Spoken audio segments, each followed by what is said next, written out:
Alright, what's up, guys?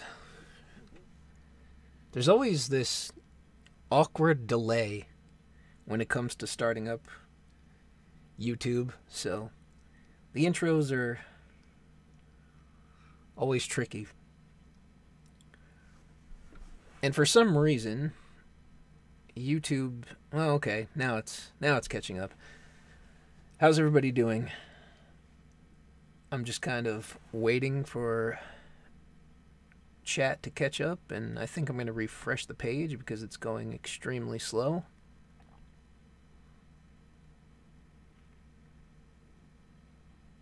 All right. Well, it's been a little while since I've done any kind of YouTube related content lately, so I figured I had nothing going on, and it was time to do some stuff. I mean, I have a couple of topics to talk about. It deviates a little bit from what we normally cover, but it's stuff that I thought was interesting. There is one throwback here, and I have it on the screen right now. And I don't know if you guys remember it. If you were here, you probably do. There was this GoFundMe that was supposedly for somebody that was outed for being a lesbian to their family, supposedly by their sister. And they raised like $4,000 on the GoFundMe.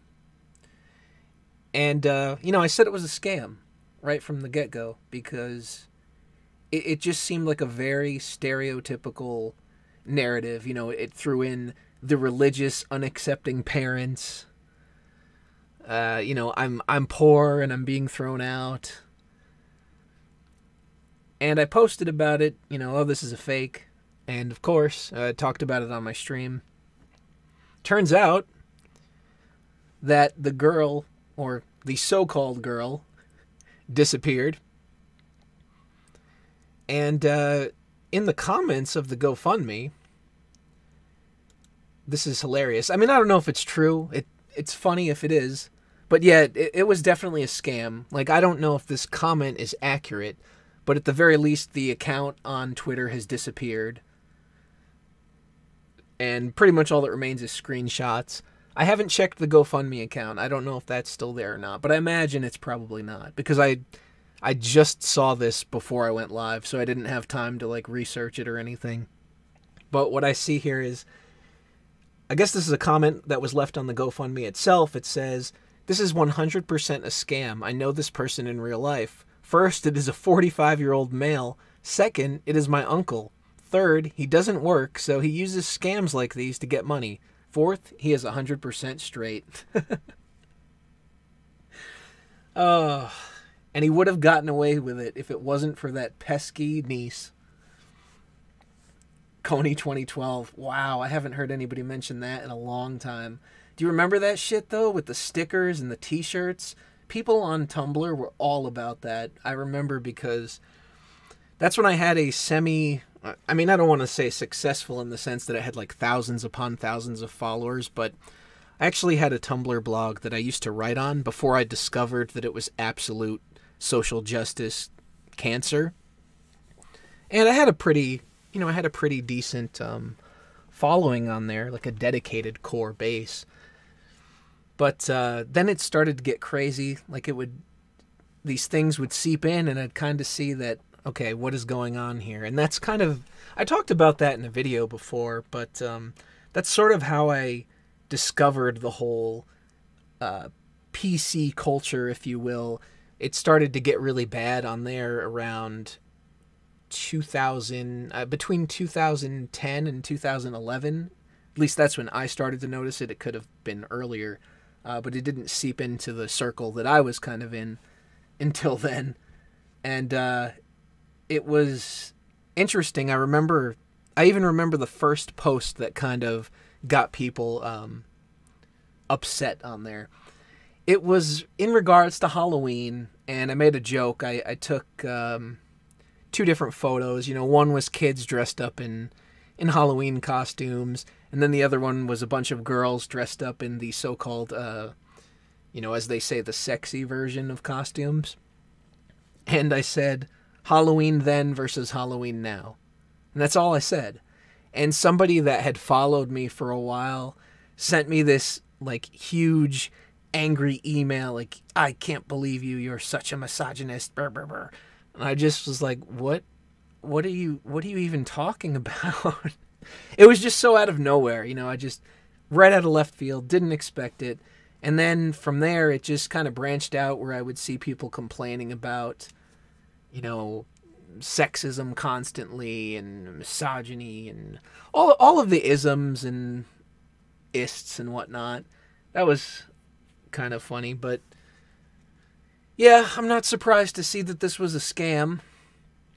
And I guess I wonder if the people are going to get their money back. I mean, we could scroll a little bit and see if there's any comments here.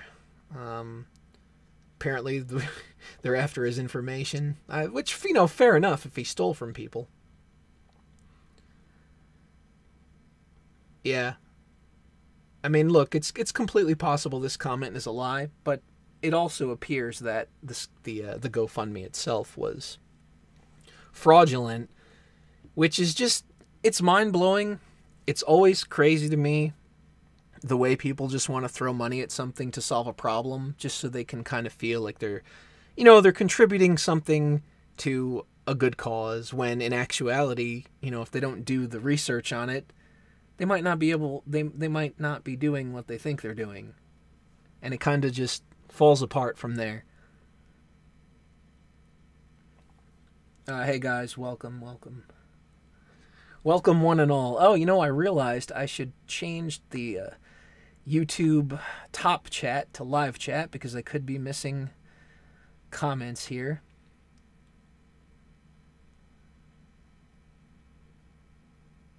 I'm actually kind of surprised to hear anybody mention the Coney thing because I rarely ever hear ever hear anybody mention that anymore. But back then it was a huge funny thing, and I made some what I used to do was mostly blogging, so I would make kind of like parody posts and stuff.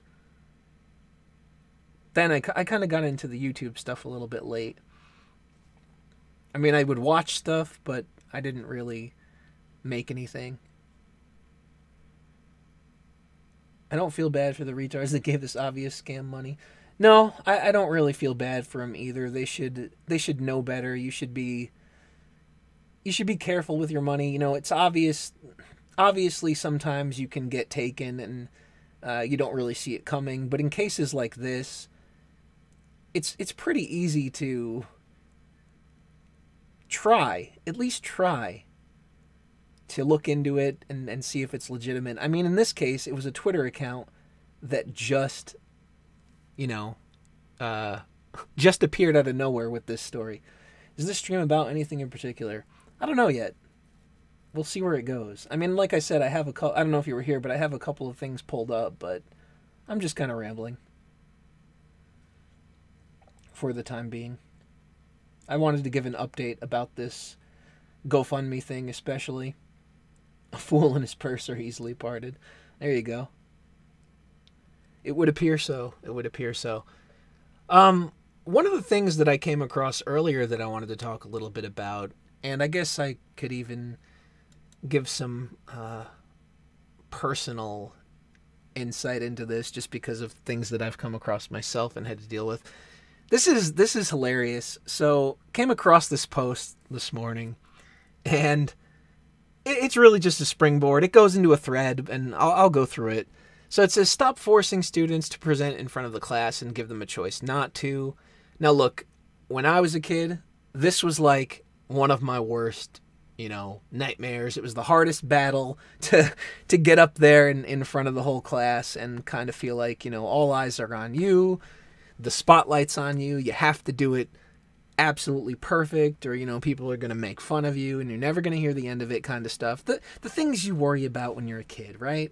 I mean, I don't know. Some kids didn't seem to care, but for me it was like the worst possible thing. Like that morning before school, and they're trying to get a fever, so I don't have to go the day on the day that you have to present and stuff like that. But look, we're about to delve into ridiculous territory here, because as much as I hated those things, there's obviously a little bit of value in doing them sometimes. You get a choice before then, you just get a 0. Yeah. We're going to get into that too. So obviously this person got some replies. Seems to me like it was rather well received, given that there's only 2,500 comments and 268,000 likes to it. But, they felt the need to reply to the criticism. So she says, "Hi, I just wanted to come on here and say that if you know anything, or if you know nothing about anxiety, don't reply with ignorant bullshit." Because, the first thing when somebody disagrees with the post you made is, of course, to call them ignorant. You know everything, they know nothing, that kind of thing. If someone is too anxious to present in front of the class, they should be given a choice not to. Mental health is important. It isn't cured by facing your fear. That's not entirely accurate at all. And this kind of gets into one of those things where it's like, all right, so people like to try to make this comparison when they talk about mental illness, right?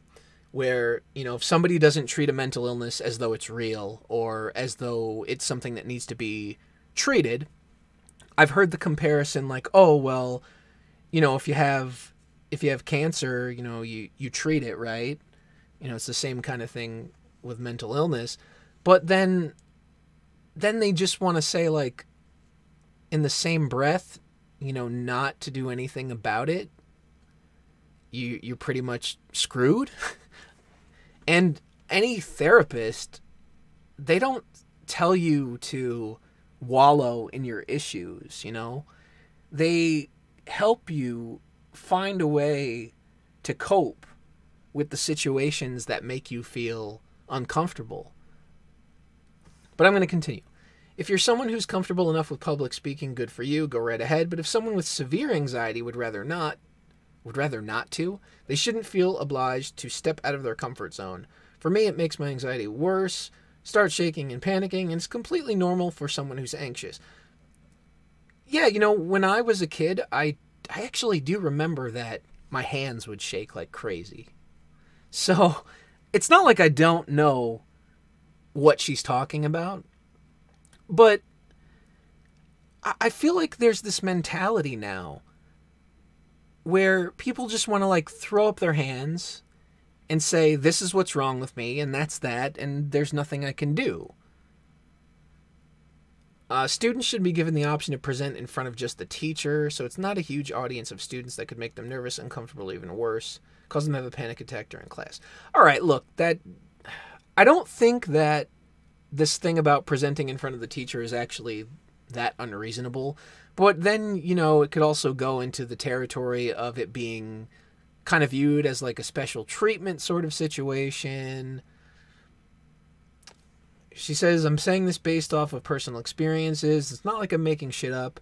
An anxious presenter could cause them to throw off their eye contact, or general oral presentation marks in their grades could drop because they were too anxious. They may have the ability to present formally, and they might have the potential to earn a high grade, but their anxiety might fuck everything up and ruin the entire presentation. Student might also lose hours of sleep the night before because they're overthinking about their oral presentation the next day. I mean, you don't have to... I don't remember having to have, like, perfect eye contact. Obviously, people need to understand you when you speak. Sometimes, if you're nervous, you don't speak as loud as you could. You don't project your voice far enough across the room. I have heard that criticism. I think when it comes to, like... here I am saying like a little bit too much. When it comes to anxiousness, I guess I'll have to say in my experience, as much as I hate saying that, I think that the before is usually the worst part. Like, when you actually get there into the situation and you get through it, afterwards, you feel good about it because you did something that you didn't think you could do.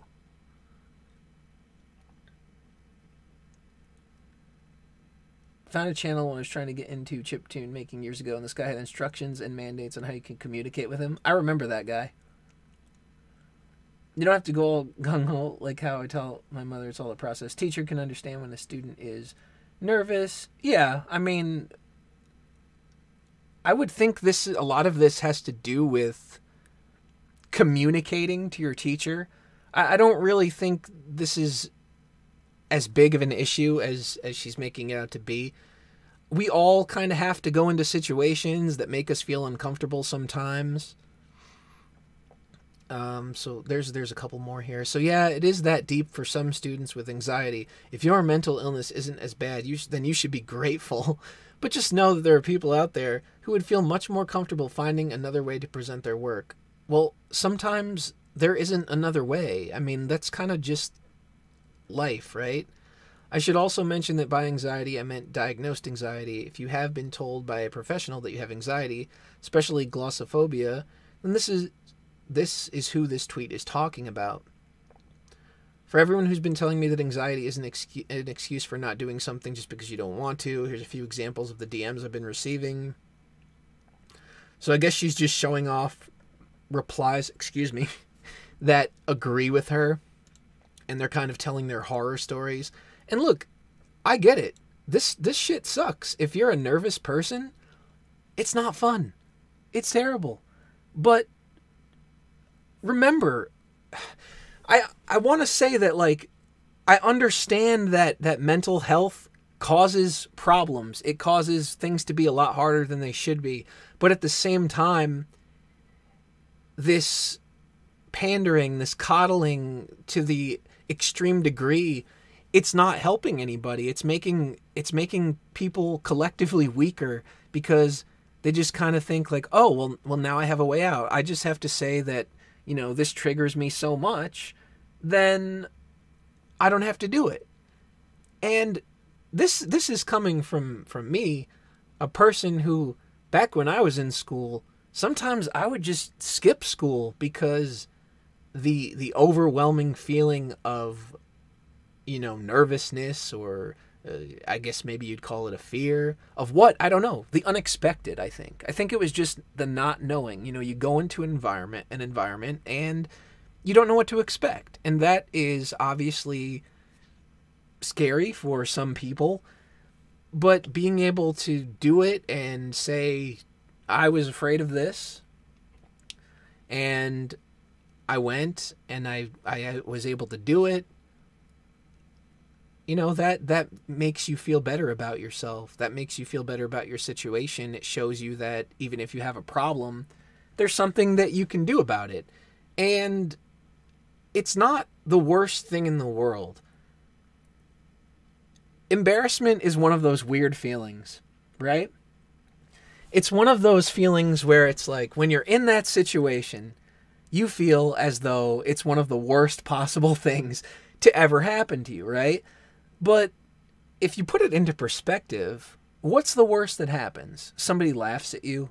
Somebody calls you a funny name, a mean name. Is that it? Is that what happens as a result? All right, yeah, you could say on the academic side, maybe you'll get a 0 or something. But I think that's mostly if you don't participate. If you try and, the teacher knows you have an issue and you make an effort, I think more often than not, they're going to give you some kind of credit. Sitting down for family dinner. I'll catch the vid later. All right, Spud Ward, thank you, though. I write lyrics, and it makes me a bit uncomfortable sharing it. I think for fear of what others think, or that I'm not good enough. Oh, out of fear. Yeah, okay, I get you. Actually, I can kind of relate to that. I used to write a lot of song lyrics and stuff like that myself, and that's kind of why I started a blog back in the day, because I could just kind of put it out there. It's a little bit, as weird as this is to say, it's a little bit more impersonal, because it's not like you're going and you're showing it to a close friend or family member. You're putting it out there for strangers, and while strangers may have harsh criticisms, they also don't know you. You can't see them face to face if it's just online comments. So it's not that bad. I would really recommend, like, if you want to share them, and this is obviously completely optional, but if sharing them is something you want to do, I would probably recommend, just starting up some sort of blog just under a screen name and putting your writing out there, and I think that'll help you get more comfortable with it. And that's what I did. I felt similar, but to my surprise, I actually got a lot of compliments and praise, and I hate to put that out there. It's not like I'm trying to toot my own horn, because I still, to some extent, even to this day, I still have that sort of complex where I look at something that I've done and overanalyze it and think about it to the point of, is this good? Is this good enough? So I get that. Here I am. I think I should be taking my own advice, because there's still some things that I want to write and put out there. So it's a learning experience for everyone. But it's kind of funny, right? Because I hated the idea of public speaking, or having this audience seeing me, or looking at me, or being critical of everything I do or say. And yet here I am, and while there's this barrier of a screen, and maybe there's no web camera on or whatever, there's still an audience listening, and I'm speaking, and they can make any judgment they want, but I'm here because it's something that I got used to. It's not that big of a deal if you practice, I guess. Now, maybe people will argue, well, you outgrew it, so that's that. But at some point, you can't be so concerned with what other people are going to think that you stop living your own life. And it seems like we're starting to throw up this mental health awareness, this remove the stigma, to the point of taking these illnesses and making it as though it's this impossible mountain that we can't possibly get over. And I just don't see the value in that. As much as I am a person that struggles with some weird issues, I still don't see the value in leaving it to a complete excuse and just giving up. I'm not saying it doesn't exist. I'm not saying it isn't difficult, but there is some value in at least making the attempt. Yeah, she might be. That is fair. I'm not going to say, like, oh, there's no room for her to learn or anything. She might learn. But I still think it's something that's valuable to talk about.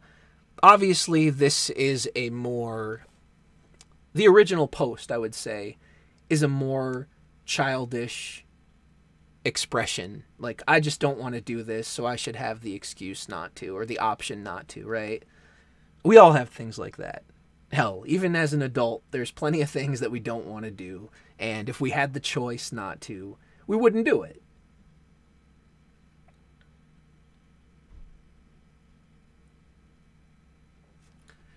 It's become a crutch for anyone who just simply needs to put more effort forth. Yeah, see, that's the thing, too. I feel like the line is being blurred between what is illness and what is just simply aversion to certain situations. Failing, not trying. Yeah, I agree with that. And that is actually something, that I could personally improve on as well, because there are certain things that I feel like sometimes I don't do just because you feel that fear of not being able to do it as well as you want to. But that's sort of a double-edged sword, right? Because if you don't try, then not only can you never, you can never succeed, but you can also never improve. Well, the difference is that when we were in high school, we didn't have social media for seeking validation for giving up. That is true. My anxiety's so bad I put off getting a brake tag for my car for 2 months, but finally did it Friday. Hey, I'm not teasing you or anything, but that's good. That's great, right? You did something that you kept putting off, and you survived, and now you have something that you needed as a result, right? That's a good thing, no matter how little it is. And I think that is kind of the way to, that's kind of the way to do it. And I think this is even the way therapists tell you to do it. You start off small, and you do little things like that that you find uncomfortable. And the more you do that, you can build your way up. But these people, and I haven't even read all these things. Okay, so these are just stupid stories. The point I was getting to was that I visited this, this was on Tumblr too. So I came across this post one time, and it was talking about health issues. And I think Makitan at least remembers this one. And it was somebody that was saying that they didn't have to, anything they feel in regards to their disability or their illness is valid. They didn't have to, do anything if they didn't want to. They didn't have to feel better if they didn't want to. Hey, how's it going? And I think all I said in response to it, and this is like very basic, because I don't remember it off the top of my head. It was some years ago now. All I said was something like, those feelings suck, but it's always important to try your best regardless of how horrible you feel. And I got the worst responses, just people coming at me saying that obviously I didn't understand what it was like to have health issues. I don't have, you're faking your issues.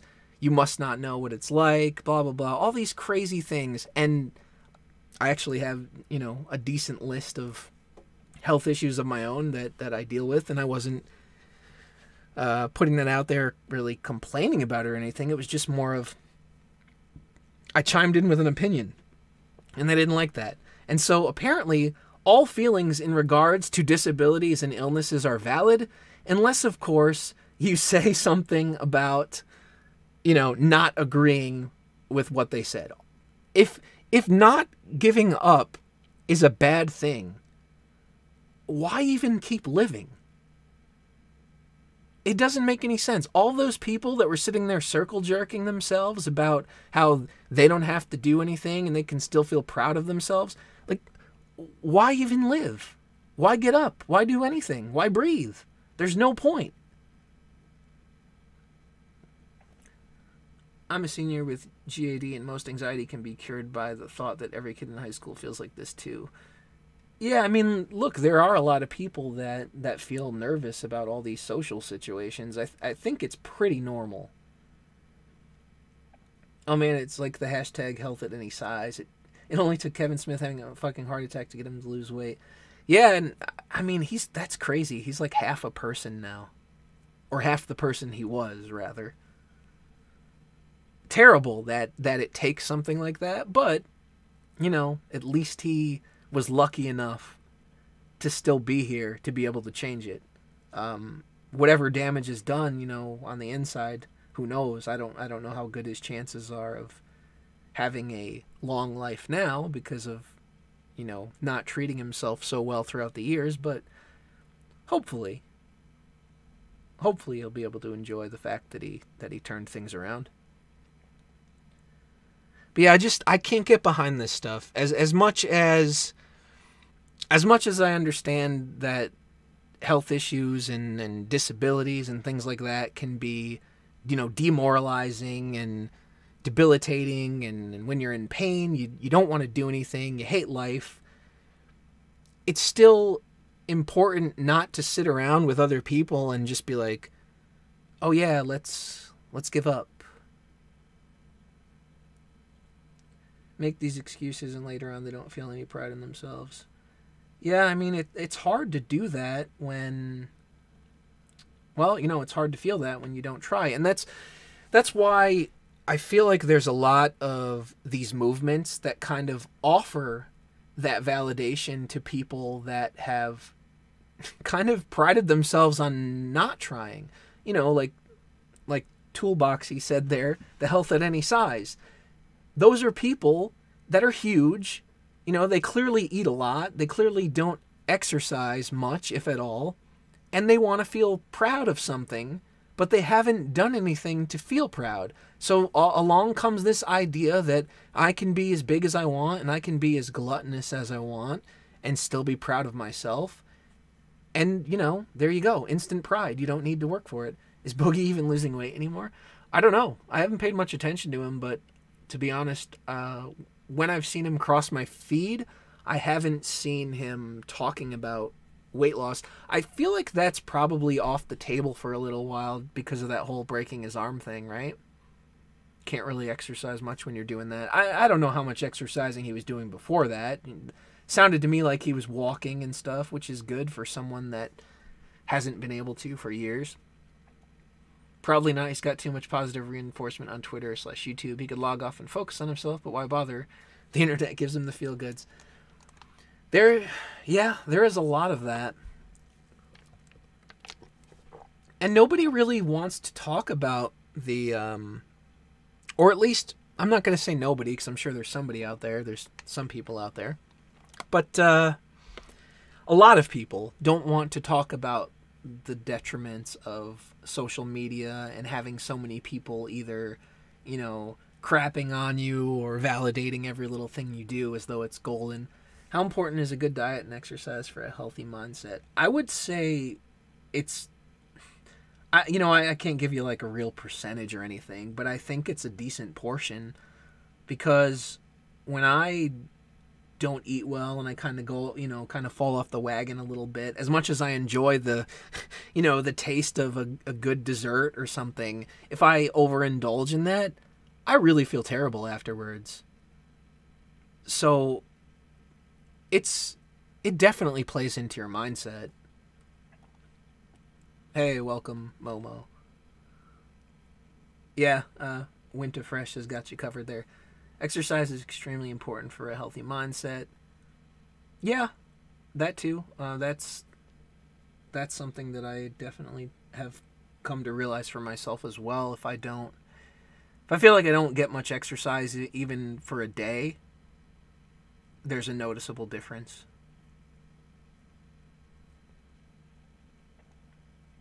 Well, I think the diet part is like, it depends. Obviously, you can have some things that are not good for you once in a while, everything in moderation and all that. But the more you stay away from it, I think the better you tend to feel, like you have more energy. Did you see how Suit Yourself animated you? I was wondering if that's what that was, and I looked... It's funny because technically I wasn't even in on that stream. Ralph was using my username at that night because they just kind of had to jump on my channel. So, I mean, I guess maybe he was representing the fact that it took place on my channel, but that was funny. It looks like a giant eggplant or something. I couldn't even figure out what the hell it was supposed to be. I was like, is that supposed to be my avatar? Ever since I stopped doing karate, I feel like I'm not as fit as I used to be. Yeah, I mean, that'll definitely change it. Eat what makes you feel good. To an extent, right? Because, I mean, what if eating, 3 slices of cake makes you feel good? It's probably not a good idea to do that. It's good to eat in moderation, the good but junky stuff, but I'm sick of everyone trying to... Yeah, forcing the diet is terrible. It was your channel, though. I think it was you. Yeah, I think you're right. Like a giant slug. Is that what it looked like? I don't know. To me, it kind of looked like an eggplant or something. Maybe I'm out of my mind. I'll have to go look again later. Yeah, I mean, look, if you found a diet that works for you or whatever, that's great and all, and maybe you want to talk about it, maybe you want to have a blog about it or something where you promote it, but I think it's silly when people want to kind of take like a moral high ground about it and try try to jam that down your throat. It's pretty much like the atheism of the eating world. The eating world. I don't know what I'm saying. It's pretty heavy set last year. Since January, I've been doing weightlifting and going on outdoor walks every weekday. Learn that there are no excuses with these people, just laziness. Yeah, when it comes to the obesity thing, that is definitely a big part of it. And it's kind of sad. If it's bad for you, it probably won't make your body feel great. Yeah. That was basically my point, you know. It's just you can have it once in a while, and I would even encourage it because it kind of sucks to have to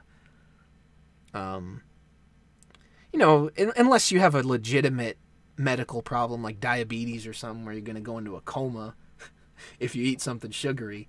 I would say once in a while you should probably do it just because why not treat yourself, right? I mean, you got one chance at life. Tips waiter, milady.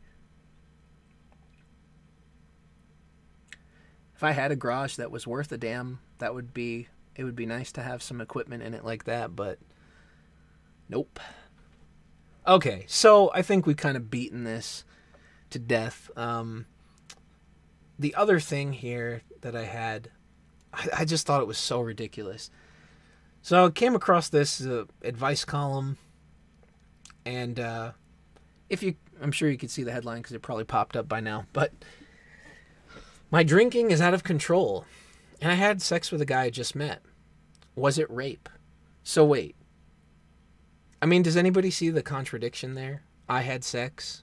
Was it rape? Aren't those two different types of encounters? Wouldn't you know? I kind of feel like it's one of those situations where you would know if it happened to you, right? Unless you're completely knocked out, right? It's a pretty traumatic experience. Well, let's see what happened. Let's hear the story. I got horribly drunk last week and had sex with a guy I'd only just met. Imagine my shock. I didn't like him or his mate, so I'm really ashamed. My drinking is out of control. I'm 24 with a lot of things going for me. Except for, standards. I'm fit and attractive, have a nice bunch of friends, and a job that's okay. Is that really what constitutes having a lot going for you these days? I mean, all right. Let's not get too caught up, right? On the downside, my boyfriend lives too far away, and we're not getting on so well, which is a shame as it started off great. So I go out with mates and behave as if I'm single like them. This is something that I always take big issue with when somebody kind of tries to make these sort of excuses where it's like, well, he lives far away. I'm not happy. We're not really getting along as well as we used to. So it's okay. It's okay. It's justified if I behave in this way. Right? That attitude bothers me so much because even if, say, it's a situation where the boyfriend is unfaithful to her, why wouldn't you just break up? Why would you ever want to put yourself in that position where you're kind of lowering yourself to the level that you think the other person has dropped to, or because, I'm not being treated well, I should be a cheater? Why cheat? Why not just say, we're not getting along. Things aren't going so well. Break up. Just break up. Or, patch up the relationship. Talk about your issues. Seems like nobody wants to do that. It's like the second I'm not happy, they just decide it's over in their mind and kind of don't understand how to do that whole open communication thing. Maybe because they can't accept change. Well, I guess my argument for that would be, if you can't accept change, how do you accept the change of opening your legs to somebody new that you just met, Isn't that a change? Isn't that sort of the same thing? Because no one wants to look like the bad guy, so don't end it and make it worse. As, but isn't that the most hilarious logic, though? It's like, I don't want to be the bad guy, but I'm going to go and I'm going to cheat on you, which, even if you're not happy with the person, is still worse. C is for credit, that's good enough for me. D is for diploma, that's good enough for me. I feel like I'm on an episode of Sesame Street. So at the start of the night, I know I look good and I'm up for a great time, but I must drink twice as much as my friends. Why? I don't know. I don't know why. I went to a nightclub last week and I got really drunk on cherry vodka and lemonade. Why does it matter what you drank? It tasted good, but it made my head spin. At the bar, these two guys started flirting with me. I knew them by sight, as they live in the town. They're a couple of years older than me. I don't much like either of them, but they kept buying drinks, and that ticked all the boxes for me. Wow. And it's funny because you said women are really easy to sucker into buying something. But I guess it's funny because, you know, she was having stuff bought for her. Young people are dumb. I mean, I guess. Is it really, though? I mean, I get that when you're younger that, you know, maybe you're naive to some things. But at what point do you have to just say you should at least know somewhat how to conduct yourself? Okay, so I didn't object when the taller one kissed me and put his arm around me. I think all my judgment had gone. So she didn't object. Take that into account, because you know what that sounds like to me? Consent. The big C. The big C word they love so much. He said he would take me back to his flat, as I was in no state to go home alone. I couldn't walk straight. When we got there, we kissed. Then I had sex in his bed, as opposed to, you know, in his toilet or something. In the morning, I couldn't believe what I'd done. I felt dirty and guilty. I hated myself. I'm sure the guy I had sex with will boast to his mate and to others as well. I'm scared to set foot out of doors in case somebody calls me a slag when I'm out with my mom. I know I'm drinking too much, but I can't seem to stop once I start. I need help. Well, I guess acknowledging that you need help is like the first step or something, right? All I can say to this is that she cheated on her boyfriend. She feels bad that she cheated on her boyfriend, and now she's looking for an excuse to call it something else so that it's not cheating. Right? I mean, you call it rape and suddenly you're a victim. You're not responsible for what happened to you anymore. Part of me wonders if this article is even real. The way it is written and the pictures used makes it fishy. It's possible. I mean, who knows? You never know, because most of these things are always anonymous when it comes to these advice columns, right? So they could obviously make things up so they have content.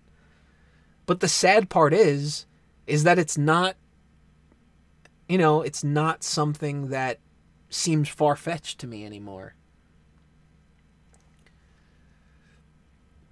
The other thing, so it's like, yeah, I'm afraid somebody's going to call me a slag. It's like, well, maybe you shouldn't be living that lifestyle if you're worried of being judged as that particular thing.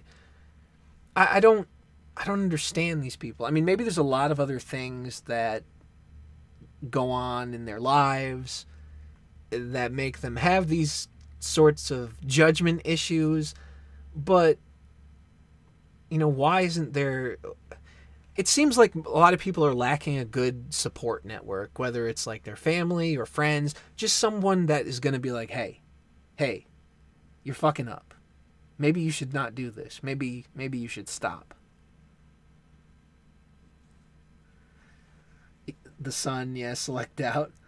All right, Polly, where's your next racist video? Well, you know what? I didn't actually look. What the advice columnist said. I'm so glad you wrote to me. That night you were quite clearly drunk with your judgment impaired. You were in no state to find your way home. Oh boy. And certainly in no state to give consent to having sex. You bitterly regretted it afterwards, and now you feel guilty, hating yourself. But what happened was rape. Getting drunk may be risky, but it isn't a crime. Rape certainly is. I can't believe that this is the world I'm in. She doesn't even, this is the worst advice ever. The columnist doesn't even so much as mention, hey, asshole, you cheated on your boyfriend. Maybe you should hate yourself a little bit. It's a dick move. What? What is going on in this world? So even if this was a made-up story, it's just there to push the narrative that you can't give consent because you're drunk. Well, we have no information as to whether or not the man was drunk as well. I mean, if they're both drunk, is it only rape from one side? Is that how this works? If women and men are equal, then how is it possible that if they're on equal footing, they're both drunk, they do something, only one of them is responsible for it? Are we to believe that women are inherently inferior to men? Because that's the only way that this would work. A dick move indeed. Literally, right? They raped each other. Well, maybe they should both go to prison, right? We want equality. Equality of outcome. That's the way they do things in the social justice circles, right? The headline in Pillow Talk has got to be maximum cancer. Oh no, what does it say? Mom left fuming after ex has sex while her daughter 14 is in the room. Oh no, that's not right. Do we want to read that one? Are we going to sit here and read Sun articles now? No. I can't imagine.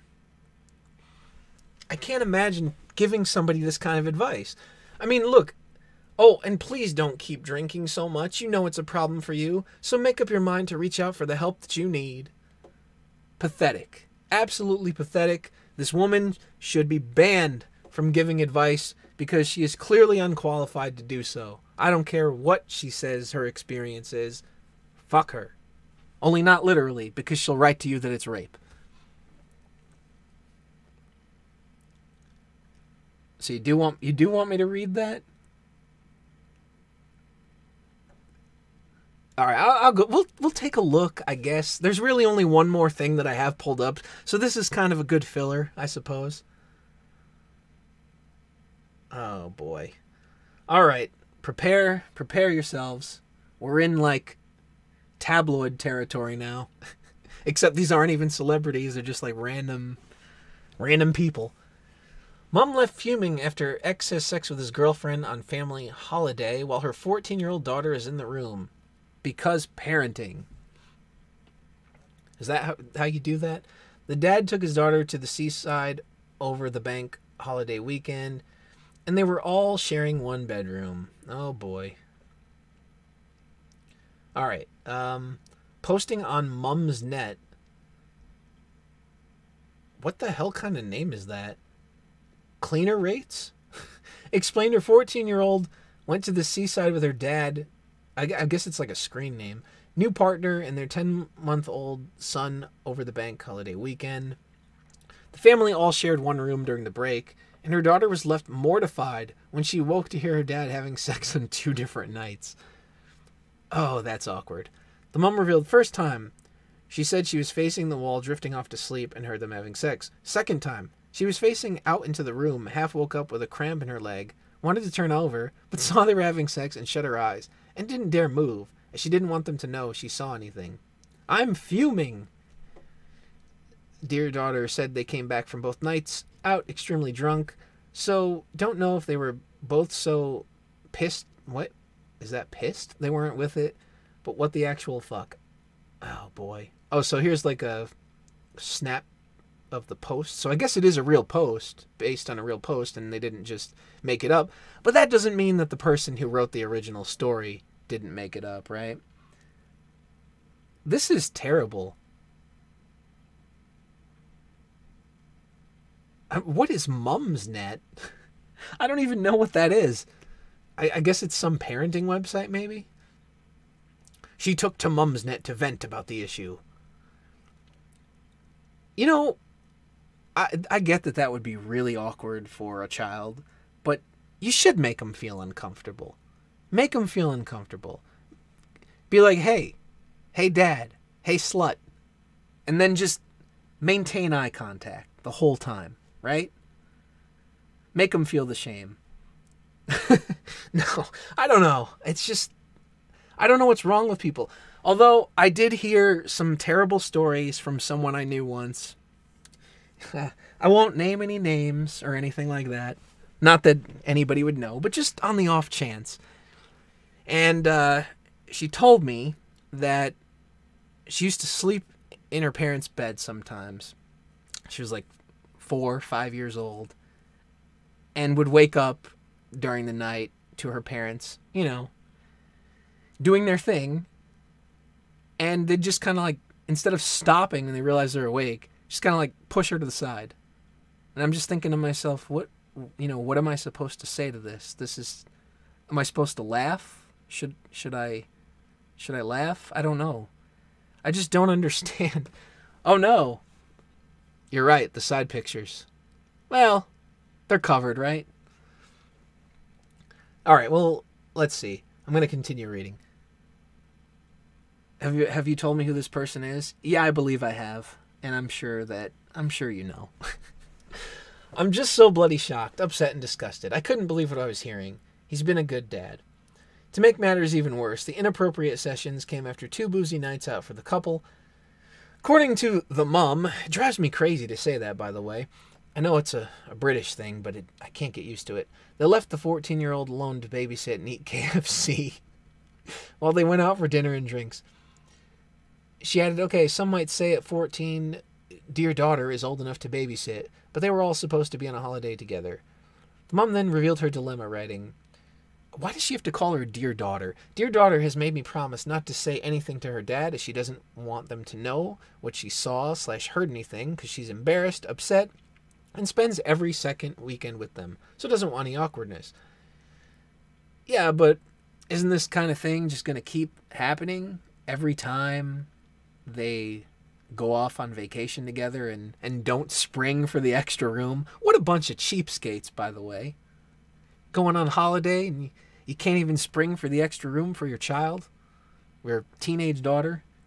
I mean, if you want to have your intimate time, that's probably a good idea, right? Just what is even going on here? Okay, her fellow mums. Hello, my fellow mums. We're absolutely horrified, with the post racking up more than 450 replies. Is that really that big? I mean, maybe on mumsnet.com or whatever it is. One woman commented, I have no words. How irresponsible of them. While a second wrote, I would be absolutely appalled by this. A third added, that's really grim. Your poor DD. I keep thinking designated driver. How inappropriate and irresponsible. They obviously just wanted a free babysitter. Another mom advised, explain to your DD how serious the issue is and why you need to say something, even though you understand why she doesn't want you to. You definitely have to raise it with them. It's disgusting. One mom added, you have to say something in very strong terms to your ex. This is wholly unacceptable and potentially damaging. I'd also be incandescent with rage. Let's see. Looking after a baby is way too much responsibility at that age. You know, I don't really know that I agree with that. 14-year-old babysit a 7-year-old. Wait, how is a 7-year-old a baby? Did they write this incorrectly? Is it a 7-month-old maybe? And it's definitely not too much responsibility for a, decent-minded 14-year-old to babysit. It's a good experience. It's a good learning experience, I would think. You have to have some level of responsibility at that age. Pretty sure the damage is already done. All right, later, Momo. Oh, you're not going. Somebody else is going.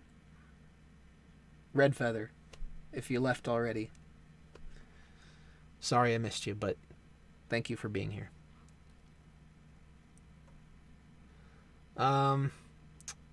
This is stupid. Yeah, I guess we recently reported on a distraught wife who took to Mumsnet after her husband took his Viagra tablets on a lad's holiday. Oh, jeez.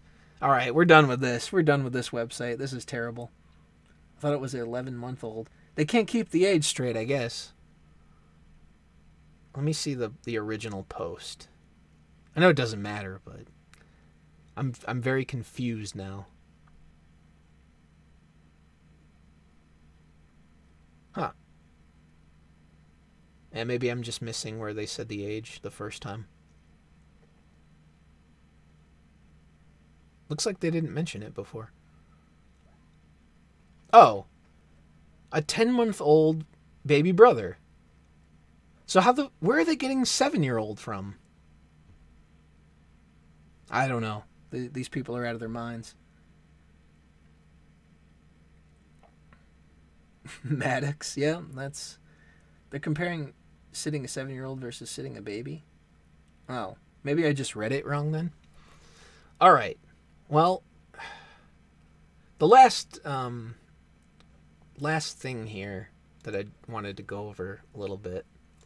It's not really, I don't think this is the original article that I had this morning, and I didn't really require an article, to talk about it. But it was just a headline I saw in passing and got me thinking about the subject. And by the way, the first headline I saw, it said, "Study says staying friends with an ex is the worst idea." This one says, "Staying friends with an ex is the worst idea, says science," which I think I hate a little bit more. I can't stand it when people do that says science crap. Like, science doesn't say shit, okay? It doesn't speak. It's not a sentient being. It's a tool. But that's just me nitpicking. And so what I was thinking when I saw the original headline, because it said "study says" or whatever, I was thinking I never needed a study to tell me that. That's kind of always been my position. I know, I'm so woke, so enlightened. But that's not really my point. I just thought that it's always kind of a bad idea to, first of all, you break up with someone, it's usually not on good terms.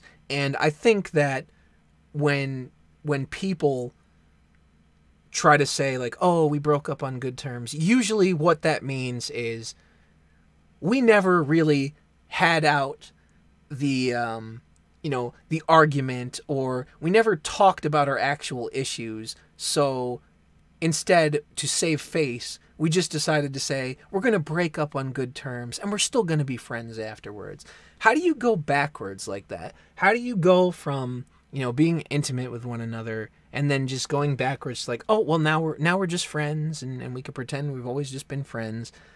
I think it's pointless.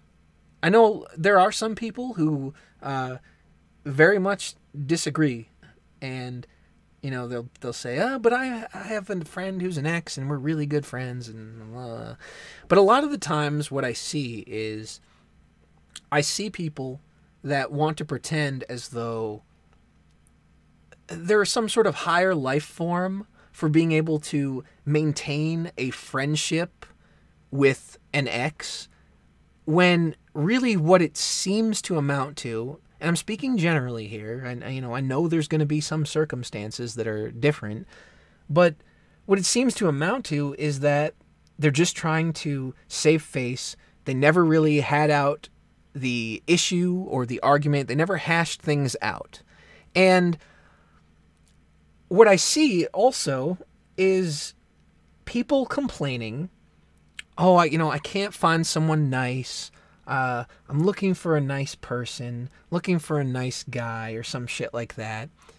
And you see that they're friends with all these dudes, and they're all ex-boyfriends, or a decent majority of them are ex-boyfriends. And here's the thing.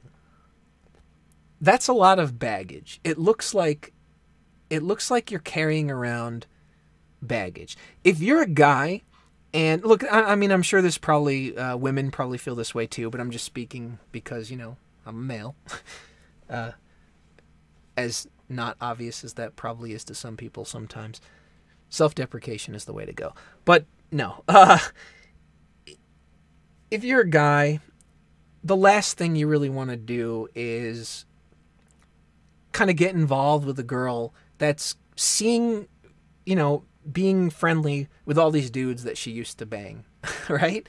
I'm being crude for humorous effect, but it's like going to the airport after getting off the plane and picking up everybody else's luggage. Why do you want that? You don't want that. When you go into a new relationship, you kind of want a clean slate, and it's not appealing, not just for the jealousy factor. It's just not appealing to get involved with someone who seems incapable of completely moving on, okay? You just kind of, what do? You go through life and you collect exes as though there's some sort of, I don't know, collector's item, like like their pogs or something. And it's really, like, it's repellent, okay? You can't keep all those people in the background and then wonder why the nice guys or the decent guys avoid you. It's common sense to me. They don't want to be involved with someone that has all these people around. Beta harem. That's pretty good. I like that. We live in a rape culture, people. I mean, wow. Staying friends with an ex might lead to cuckoldry. You might end a successful podcast when a business partner starts dating this ex. It kind of just blows my mind, I guess, because there's really, and I want to say I think social media also plays a big role in this, because now it's harder than ever to get rid of people. Like, even somebody that you just were friends with and say, you had a falling out, you had an argument. Now you got things like Facebook and Twitter and all those things where you might have these people added to your list. And a lot of the times, I don't see these people letting go. They keep that person on their list, or if they don't keep that person on their list, they've got them in the search bar and they're looking them up once a week, monitoring their behavior. It's like nobody just moves on completely anymore, and nobody's a broad thing to say, because there obviously are some people that do that. But you get what I'm saying. It's harder than ever to remove people from your life. Yeah, block people, you can get rid of people. You can, and that's probably the approach you should take. But it seems there's an aversion to it.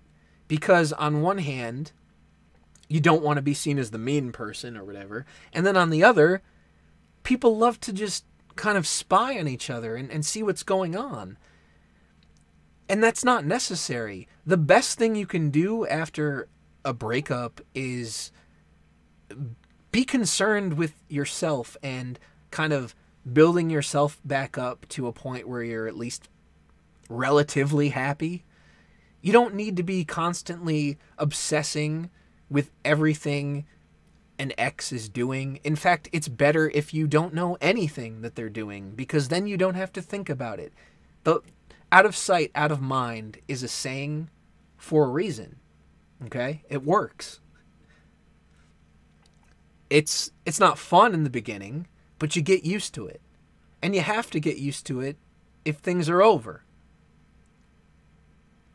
This whole, I need to maintain some sort of friendship with everybody that I've ever been with, is completely absurd, especially if you want to find somebody that you feel like you can be completely committed and dedicated to. Even if you don't feel, even if you want to make the argument, I don't feel any emotional attachment to this person anymore. Well, you at least feel the attachment to need to keep them in your life as a friend, right? So there's that. And then on the flip side, you have your new partner who probably doesn't feel all that good. If there's somebody that has the mindset of not keeping exes in their life, they're not going to feel too good about the fact that you do. And I really think that some people will say, oh, well, it's entitlement to expect somebody to remove people from their life. No, I think it's selfish. I think it's more selfish and foolish to expect somebody to accept the fact that you are surrounded by people that you used to be intimate with. It's not a good feeling, and even if you say you're not emotionally attached, there's still that... It's like the past is always right there in your face, and you can't move past it. You look like somebody that can never completely move on. You look like maybe you're keeping these guys on the sideline so that if things don't work out with somebody, you have your little you have your garden to pluck one of these soy children from, you know? It's not productive, is basically what I'm trying to say. It's not productive if you are looking for a real commitment with somebody. And I think that it's important to kind of reinsert the idea that relationships are valuable, that intimacy is valuable, because I think that the devaluing of those concepts has kind of led us here. Nobody really thinks about what their actions in the moment will lead to in the future, or they want that quick satisfaction in the moment. So instead of searching for somebody that they can see themselves with for a very long time and having that intention going into it, they're kind of just searching for someone that they're there with. Losing my train of thought because I'm simultaneously reading chat. Oh boy, wait, what is this? Being friends with an ex regardless of gender is a red flag, right? And like I said, I feel like this goes for both men and women. Keeping them on the back burner just in case, and they're always ready to drop their current chick for a fraction of a chance. I don't delete things because it looks pretty. Oh, you're in the Discord? Well, I don't know. Look, I don't know how much longer I'm staying on for this stream. I'll pull you in for a couple, but I'm not really staying on much longer because I'm reaching that mark. Oh, you're coughing on my stream. What are you doing?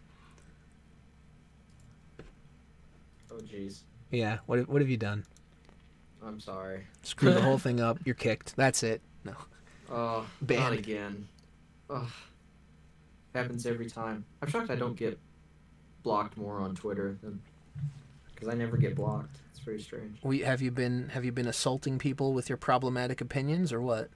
Well, I did call the Atlantic a faggot that one time. Oh, jeez. So I totally lost my rant because I was paying attention to other stuff. Yeah. So I don't know where I was anymore. But I think I was basically saying that... Oh, right. Okay, I know what it is. So instead of kind of searching for that relationship of, seeing something that could be for the long run, they kind of just take what comes along for the right now. And I think that is kind of leading to these sort of attitudes. That was my point, as late as it may have come. Your scratch point. Yeah, sure. 35 minutes until Medicare stream. I didn't even know there was one of those tonight. Well, yeah. So I guess I'm getting offline at a decent time. Maybe I shall tune into that. Yeah, it's been an hour and 8 minutes. Okay, so there is a bit of an article here. I'm not gonna read the whole thing. Well, let's see. Maybe I will. It's pretty short. Okay, so I don't know what this says, so it might not even be worth a read. Think twice before you make that date with your ex. I have exes who I'm still friends with, and exes I'm most certainly not friends with. I can't say that I sway one way over the other with this issue. Is this written by a woman? Probably. I really need to know. I bet it is. Okay. Scroll to the bottom. I treasure one of... Losing my voice. Let me take a sip of water. That's the water bottle crackling for those who aren't. It's so hard to tell when you pull me in because I'm like watching the stream. Yeah, I hate that and all too. Of a sudden I cough and I hear this bleep and I'm like, what? I'm coughing into the stream. Oh no. I don't really care. I was just messing around with that. I treasure one of my friend exes and I can't see my life without him. See, here we go. While another one, and now there's a term for it. Now I'm pissed off just reading this. Friend exes, really? That's the term? You couldn't even come up with something clever. Why couldn't you call them Frexes? No, don't start that. Please, No. nobody do that. That is a shit name. Stop. Okay. Well, let's just say if he disappeared from my life forever, I wouldn't grieve. Well, wow, you prefer some people over the others. Shocking. I had an ex whom I tried to stay friends with, but when he disrespected not just me, but all of his former flames, I had to let him go as a friend. Who cares? What is this? Like the Women's Association Network? Oh no, he disrespected his former flames? Do I still look at his Facebook page? Sure, here we go. Not as often as I once did, but he's part of the circulation when I'm checking in on various people. And this is one of the reasons why I can't stand those types of social media sites. You always have that option to go back. I guess some people I guess for some people it's not a problem because maybe they just kind of check in on old friends or whatever. But when it comes to the relationship stuff, I feel like I've heard so many times about people looking up, they're in a current relationship that's not going so well. So they go and they look up an ex and then they get involved and there's this whole, cheating thing, but it's justified because they're not getting along with their current partner. And we go back into that Sun article where everybody gets raped. Oh, jeez. Okay. Ending a relationship can be extremely difficult, and if staying friends with your ex makes it easier, is that really wrong? Wanting to be friends keeps you from feeling the full depths of the loss, softening the blow of the breakup. So this is the person, I guess, who was against the idea. You might think that it's a good idea to stay platonic with a former lover, but there are many challenges, such as the feelings of emotional attachment.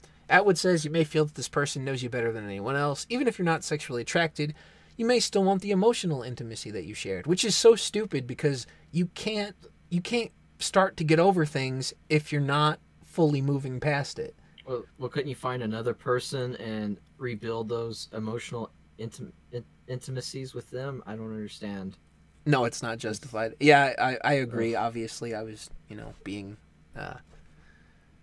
facetious about that. Okay, so we have an emotional connection. Please stop. I need that song now. And this kind of dependency can make you feel more vulnerable to getting hurt all over again once your ex finds someone new, and they always find someone new. None of us enjoy the feeling that we've been replaced, obviously, but apparently, people love to replace each other. Because everyone is replaceable. The transition from relationship... there's no transition. The transition from relationship to friendship can have all kinds of hidden dangers that can lead to more pain, according to relationship expert Lindsay Krieger. Who cares? Let's be friends may sound like a great idea, but can it be a lot harder to pull off in real time? I feel like people just kind of say that to be, to be decent to each other, and they think it's the right thing to say, but it's clearly not, because it almost... I want to say it almost never works that way. Maybe somebody could come forward and be like, but I have a story, and it worked out. Let's see. What it doesn't mean is let's have a completely platonic relationship in which we ignore the feelings we had for one another, even the ones we still have. Okay, so staying real-time friends might not be such a great idea, but there's probably not a problem staying Facebook friends, right? Well, no. Krieger believes the most important thing to do once a relationship is over to cut all ties and move on in order to allow yourself the chance to find happiness elsewhere. Just like I said. See that? I'm a relationship expert by extension. No, I'm just... I've read enough of these bad articles to know. I've lived enough of stupidity to know. Ultimately, every situation is specific to each relationship, just like my ex's. Oh boy, I wonder how long her list is. With some, there's no problem with staying friends, and others I needed to cut out of my life, and that includes his Facebook friends. Psychologist Karen Sherman says that a period of separation is critical before rekindling their friendship. It doesn't have to be long, but it's important to let the romantic aspects of your connection die down a bit before jumping into something as friends. Honestly, I really don't understand what the point of even going back is at that point. Like, okay, you like that person as a person in some regard, obviously, because at one time you had a close relationship, but that doesn't mean it's going to last forever. That doesn't mean you can go back and rekindle what was once there. Sometimes things last for a period of time, and you can't get them back, even if you want to. Hence, breaking up. I like how all these people are struggling with this idea of either not or being friends with your ex, when I figured this out back when I was like 17 or 18 years old. Yeah, I mean, it really doesn't seem like that big of an issue, but you might be surprised by the amount of people that I've come across that are like, "Oh yeah, I'm friends with my ex," and If yeah. that person doesn't want you, screw them. And Move on to the next maybe person. this is just my perception, but Yeah. and it probably is because obviously there has to be a male component to this, but what I've seen is like it seems like girls are more invested in that keep as a friend type thing. I could be Yeah. wrong, but I feel like that's what I've witnessed at least. Oh, my ex immediately blocked me on Facebook, so Well, there you go. Did you a favor, really? yeah. Probably the best favor that could have happened at the time. I That prefer a was one of genital those- connection to an emotional one. Yeah, that's one of those few instances where I'm like, yes, the block button exists. Now look, guys, I'm a decent goy. Decent. Let's not get crazy. Very good is, it's Not- a lot of praise. It's a lot for me to not handle. the- A lot to live up to. Not the Reddit/r good guy. But... Yeah. Hashtag our guy. Oh no. No, please don't do that. I like that video where that guy does the good girl, sort of the good girl R's Reddit thing, and it's even Oh, apparently no. lesbians have good girls. Oh, that's so funny. I think I missed that one. I was too busy reading the darkest parts of Reddit. I think it was a YouTube channel called Sorrow TV. He's done a few of those videos. I see. All right, guys. I think that I've made my preaching pretty clear here, so we're gonna wrap it up. But it's a pretty good showing. I'm actually surprised that I managed to get as many people to show up as I did, given my erratic nature of broadcasts and the barely any kind of notification that I'm going to be going like, hey guys, I'm going live in 10 minutes. Join me. And you did it. You came. So I appreciate that. Thank you, everybody. And Windows 10 tells me like an hour after the fact. Oh, geez. You didn't get a notification from my main channel? I didn't think I never think to post it in my own Discord because like I'm on the channel. I'm on the On Point channel in there. So it's like I got the notification through YouTube because I clicked on the bell icon in the corner. It showed that you were live, but while I was watching the stream, like an hour in. okay, now Windows 10 we're was getting just like- now we're getting kind of meta, as they say here. So I think we're gonna wrap it up and we can finish this discussion off the stream. So thank you everybody for watching. Thank you for listening and interacting and all that good stuff. I will notify you all next time there is a stream the same way that I've been doing, putting a video up on the main channel. And remember, if you're not yet, you can also subscribe here and hit that lovely little notification bell. And that is the end of my directions on how to catch this. All right, so thank you and good evening. Goodbye.